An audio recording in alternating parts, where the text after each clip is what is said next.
Hey friends, Happy New Year and welcome to 2024. That's so crazy to me. I can't believe another year has started. I feel like we just started the last one. I am here today with another book video. I haven't done one of these since like 2020. I think it's been a while. This time I'm basically just going to take you through every single book I read in 2023. And last year I read 19 books. That is the most I've ever read in an entire year, and I'm just so incredibly stoked with myself. So I'm just going to take you through all the things I read. Hello, it's me coming to you from the editing chair. So when I was putting this video together, I realized it was over half an hour. So to save you guys from committing to such a long video, I've decided to cut it in half and release it in two parts. So this video is part one and I'll be releasing part two next week. So enjoy. So the first one I read for 2023 was It Starts With Us by Colleen Hoover. This one is the sequel to Colleen's massively hyped It Ends With Us. It's right here, the pink one at the end. This one. I finished that at the end of 2022 and then I started this one straight away. It Ends With Us is basically marketed as a romance, and once you start it, you feel like it is a romance, but once you get into it, it turns into a story about domestic violence. It was a really serious and heavy topic to read about, and there's like a second love interest in that first book, and then this second book dives more into that other love interest and what his story is. This one I rated 5 out of 5. It was absolutely incredible. I loved it just as much as the first one. The characters that I came to love in the first one were developing even more in the second one, and I really devoured this within a matter of days, I think. So if you liked the first one, I'd highly recommend picking up this one as well. The next book that I read was Room by Emma Donoghue. This one has been turned into a movie starring Brie Larson. The story follows a woman who was abducted by an older man and kept imprisoned in his garden shed. Eventually she has a child with him, so trigger warning for sexual assaults comes up a lot of times throughout the book, and the book is actually told from the perspective of this child and the fact that he believes that the whole world is just this shed and that there's nothing else outside of it, basically because his mother obviously is in this traumatic situation with her child and she wants to try and keep his spirits up as best she can. Eventually they do find a way to escape, and the rest of the book, the majority of the book, is about the child learning there's so much more outside of this shed and meeting family, making friends, trying to figure out how to exist in this world with so many people when all he'd had experience with was just existing with his mother and their kidnapper. It's like such a really sad book to read, but also turns into more like hope as you watch him find his way in the world after they're free. Also the mother getting help after the incredibly terrible things that she's been through as well. I really enjoyed this book. I rated it 4 out of 5, and I also did watch the movie and I thought that they did a really good job. The acting was incredible. They knocked it out of the park in terms of following the storyline. I would recommend this one. Just keep in mind lots of trigger warnings for, as I said, sexual assault, there's violence, obviously abduction, just really traumatic things. So if you have any issues with those, just have a think before you read it. The next one I read is The Sun Is Also a Star by Nicola Yoon. This book follows Natasha and Daniel, and basically the book is the span of a single day. So they meet in the morning and the book just follows them throughout this one day and the friendship and romance that blooms between them over this single day. I won't go much into it. Apart from that, I think it's better to just not really know what's going to happen when you go into it, as I did. I just knew that it was just a 24-hour thing, but I gave this a 4 out of 5. I love Nicola Yoon's writing. I also read Everything by her maybe a couple of years ago, and I absolutely loved that one as well, and I'm looking forward to reading more of her books. The next one I read is Here's to Us by Becky Albertalli and Adam Silvera, and this is the sequel to What If It's Us by the same authors.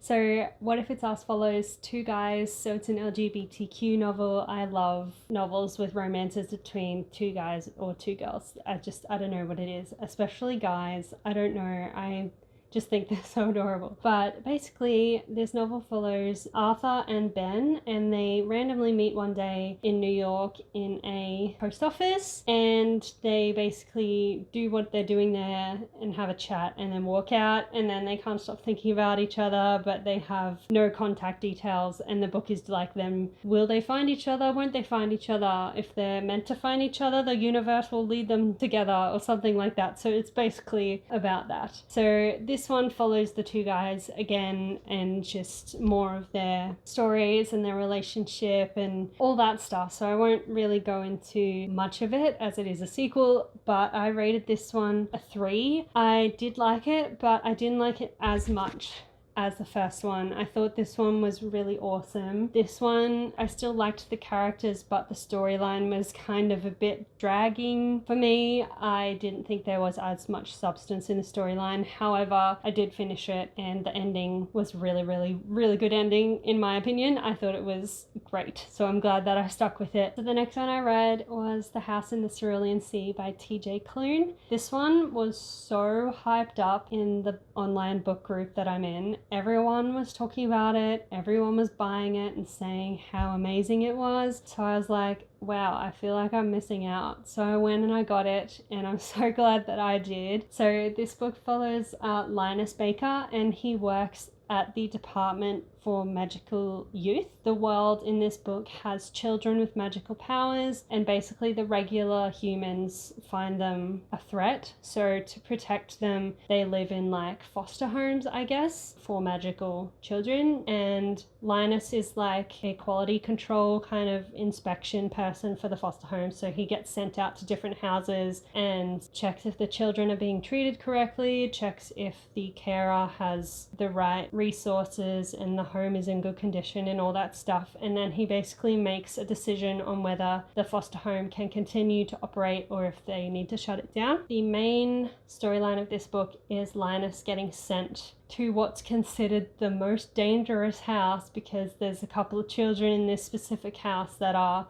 more of a threat than any other child. So he gets sent to this house, which is actually on an island, and that's where he meets all the children and the carer of the children. And once you get to the island, it just is such an amazing story. I fell in love with the children. I fell in love with the carer. Linus also develops quite a lot through the story, and it's just such a heartwarming story. I absolutely adored this book, and I rated it a 5. I definitely understood the hype, and I've actually bought another one of TJ Klune's books to read, so hopefully I get to that this year. But I would highly recommend this if you're into magic. There's some romance as well, LGBTQ romance, by the way, which I love, as I just said. It's a really, really great story, and I loved it so much. The next book is Verity by Colleen Hoover. Now, as you probably know, I love Colleen Hoover. I read one of her books at the start of 2023, another one at the end of 2022. I'd read Reminders of Him previously, maybe somewhere in 2022 as well. And then I'd heard everyone raving about this too, and I decided to get it because Colleen Hoover's fast becoming one of my favorite authors. I love all her books that I've read so far, and her writing is just really easy for me to read. It's like the characters are really easy to invest in, and the story that she writes in all her books I find grasps me. So I thought I'd get this one also because I've heard that it's a thriller, and a lot of her books are more based on romance. This book follows Lowen, and she is an author, but she's not doing very well. She's financially struggling because her books aren't selling, and she goes into a meeting with her publishers and meets Jeremy, who has a wife called Verity, and Verity writes thrillers, but Verity is not well, and she's basically in a vegetative state at their house and can't continue writing. Jeremy and Verity's publishers basically ask Lowen if she can come stay at the house, research the books that Verity has written previously, and finish the 3 books in the series that Verity had been contracted to write. So Lowen agrees because obviously she's struggling with money, and it just gets really creepy because Verity's there in the house and some things start happening, and it's just very suspenseful. There's some crazy things that go on and I just couldn't put it down, and it was really, really good, and I rated it a 5, and I can see why. Again, the hype was absolutely real, and I would recommend this if you're into thrillers. I know some people don't love Colleen and her writing, but I would say if you have read her books but you're not a huge fan, I'd still recommend trying this one because it is very different, very suspenseful. If you like thrillers, definitely get on board this one because it was such a crazy, crazy ride, and I absolutely loved it. The next one I read was The Notebook by Nicholas Sparks. I feel like absolutely everyone knows this one. If you don't know the book, you probably know the movie, but just in case you don't, it follows the story of Noah and Allie. They meet while Allie is visiting the countryside with her family during summer or something like that, and they have this like fling and they fall in love, but then she has to go back home. She comes from a really rich family and Noah's not very well off and lives in the countryside. The story follows them as they reunite later in life, and it's pretty much a typical love story. So I rated this one a 3. I'm not a huge fan of the movie either. Like, I didn't mind the book, it was fine, but it didn't like keep me super invested. I did finish it, but I was like, sorry to anyone who loves this. It just wasn't really for me, and I think I have tried Nicholas Sparks in the past. I think maybe it's just his writing that I'm not a massive fan of personally. The next one was Walross by Marie Lu. So this one was so fun. It's kind of like you're in a video game. Walross is like this online competition kind of, and you have headsets and you go in and like compete against other people in the game. It's a worldwide thing. The elite players have this big competition once a year, I think, and everyone in the world tunes in. The main character is Emeka, and she is working as a bounty hunter, which there are a few of these around. The bounty hunters' jobs are basically to track down anyone trying to hack the game and like steal things or glitch it so that they win by cheating and stuff like that. Emeka, as a bounty hunter, tries to track them down and stop them from hacking, and then she gets a monetary reward. And eventually the game's creator Hideo finds her and asks her to come to Japan with him, which I absolutely loved because I love Japan, and a lot of the book is set in Tokyo, and it was just really, really exciting. It like took me back to Tokyo by reading the book, so that was a really cool aspect of it. And so he basically asks her to enter into the big competition with the elite players as a spy because he believes there is someone trying to hack the game from a bigger level, and that would obviously compromise the competition but also compromise the game as a whole. The book follows her getting to know all the elite players in the competition and trying to figure out where the hacker is and what the hacker's doing. There's a bit of a twist at the end as well, and there is a sequel, so I would really love to read it. I enjoyed this one and rated it 4 out of 5. I just find video game type stories to be really enjoyable, and it was just really action-packed. I felt like I was in a game. I also loved it being set in Tokyo as well, which is one of my favorite places in the world. So I'd highly recommend, if you're into gaming, if you're into Japan, if you're into action, anything like that, this book would be great.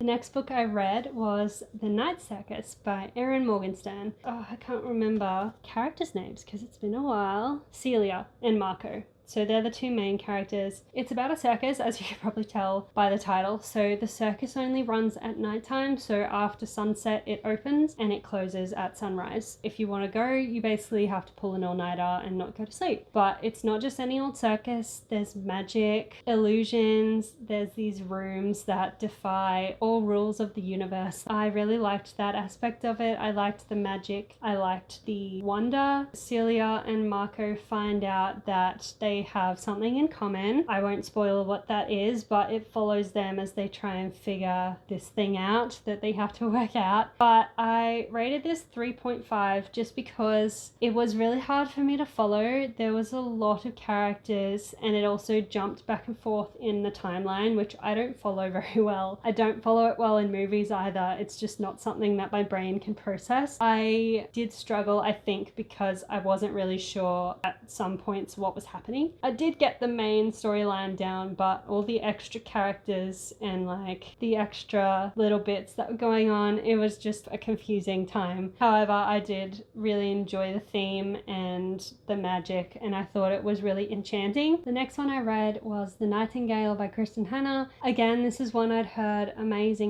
things about, and I decided to give it a try. I don't read too much historical fiction, but the books I have read about World War II I find really interesting. So this one was actually set in France, which was cool because I've never read any World War II books outside of Germany. Seeing kind of what the French people went through was really interesting for me. And the main characters in this one are sisters. So we have Vianne and Isabel. Vianne is very much just do what the Nazis tell you because you don't want to die or get in trouble. And Isabel is like, heck no, they can't just come into our country and take over. So she's very stubborn, stands up for what she believes in, which is not what they're telling them to do, obviously. And so the story splits in two. Vianne stays at home, so you see what France is going through and the people that are just like doing what the Nazis tell them. So we have that aspect of the war. And then Isabel being so strongly against the Nazis, she finds a role in smuggling French pilots who have been shot down back into safety so that they can continue fighting and try and win against the Germans. So you see like that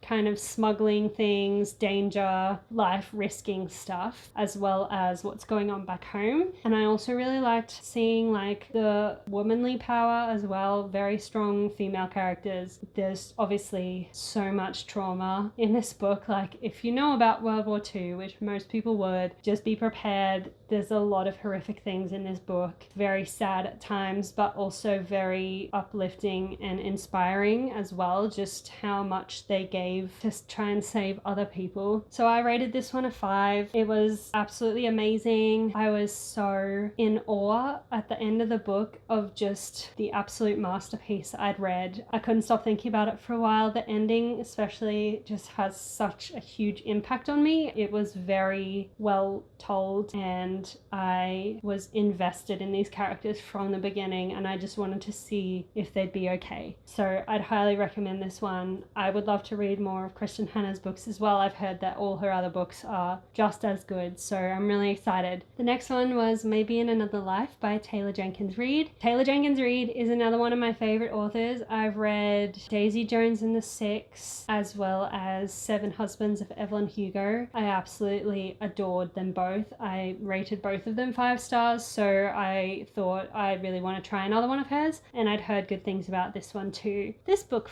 follows Hannah. Hannah goes to this party at this bar and she goes with her best friend Gabby but meets up with her high school boyfriend Ethan. When Ethan asks her if she'd like to come back to his place and then Gabby says, or you could come back home with me, the book then splits into 2. So you get one chapter for the storyline if she'd chosen to go back home with Gabby, and then the alternating chapters are what would have happened if she chose to go with Ethan, and just the absolute contrast in both of those stories, like that one choice that she made at the bar and how each of those stories turned out. They were so different, and the thing is you never actually find out which one she picked, which I found interesting. It was kind of a mind game being like, okay, which one is the real one and which one is the alternate universe one? Like I actually have no idea. It was just a really cool idea, and I rated this one a 5 as well. I read it in a few days and it was really amazing. Good job, TJR. Another great story, and I will be reading more of your books for sure.